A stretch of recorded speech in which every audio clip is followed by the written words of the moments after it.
कहा कि हम आपका विरह कैसे सहन करेंगे। एक पलार्थ का विरह भी हमें सहन नहीं होता है, और आप जीव जगत के कल्याण के लिए धरती पर अवतार लेंगे मथुरा नगरी में, तो हम आपके से वियुक्त कैसे रह पाएंगे। तो ठाकुर जी ने कहा कि हम अकेले तो थोड़ी जाएंगे, आपको भी अवतरित होना पड़ेगा। तो श्री जी ने कहा कि हम तो यत्र गोवर्धनम नास्ति, यहाँ गिरिराज गोवर्धन नहीं है, और नयत्र यमुना नदी, जहाँ श्री यमुना जी नहीं है, और यत्र वृंदावनम नास्ति, जहाँ वृंदावन नहीं है, न तत्र रमते मनः, वहाँ मेरा मन रमण नहीं करेगा। माने मैं आनंदित तभी रह सकती हूँ जब श्री गिरिराज गोवर्धन, श्री यमुना जी, श्री वृंदावन, वृंदावन का अर्थ केवल ये वृंदावन नहीं है, जो बृहद वृंदावन है, जिसको 5 योजन विस्तीर्णम वनम में देह रूपकम कहा गया, जिसके मध्य में गिरिराज जी हैं, तो पूरा 84 कोस ब्रज ही बृहद वृंदावन में आ जाता है। तो बिना वृंदावन के मेरा मन जो है रमेगा नहीं, न गिरिराज जी के बिना मन लगे, न वृंदावन के बिना मन लगे, और न श्री यमुना जी के बिना मन लगे।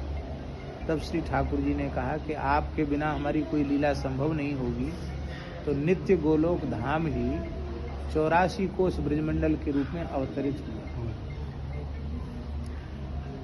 तो गोस्वामी तुलसीदास जी ने विनय पत्रिका में कही है कि को जाने को जई है जमपुर, को सुरपुर पर धाम को, तुलसी मोहि भलो लागत जग जीवन राम गुलाम को।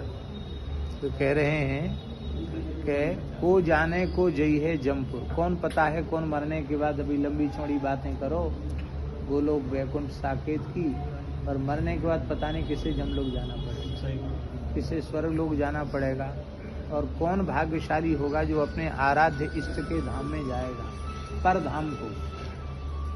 तो ये तो ऐसी बात हो गई कि किसी का कोई पक्का ही नहीं है। तो जब तक हम जीवित रहें, हमें तो इतनी ही बात अच्छी लगती है कि जब तक हम जिए तब तक हे रघुनाथ जी आपके गुलाम होकर के जिए। तुलसी मोहि भलो लागत जग जीवन राम गुलाम। मरने के बाद जो होगा सो होगा, जीते जी आपके गुलाम बन के रहे। तो कहने का अर्थ ये है कि मरवे के बाद कहा हुए तो ठाकुर जी श्री जी जाने, जीते जी गोलोक धाम की प्राप्ति है। ब्रजमंडल का दर्शन जीते जी गोलोक धाम की प्राप्ति है, और जीते जी गोलोक धाम मिल गया और इसमें चित्त रम गया, तो मरने के बाद भी गोलोक धाम मिलेगा, इसमें संदेह नहीं है। बस ये है कि बड़ी भावना से परिक्रमा करें आप लोग, खूब नाम जप करते हुए, युगल नाम जप करते हुए, और परिक्रमा के जो नियम हैं उन नियमों का पालन करते हुए। गाड़ी से कर रहे होंगे? हाँ, तो गाड़ी से ही करें तो कोई बात नहीं, दर्शन ब्रज दर्शन तो है ही है वो।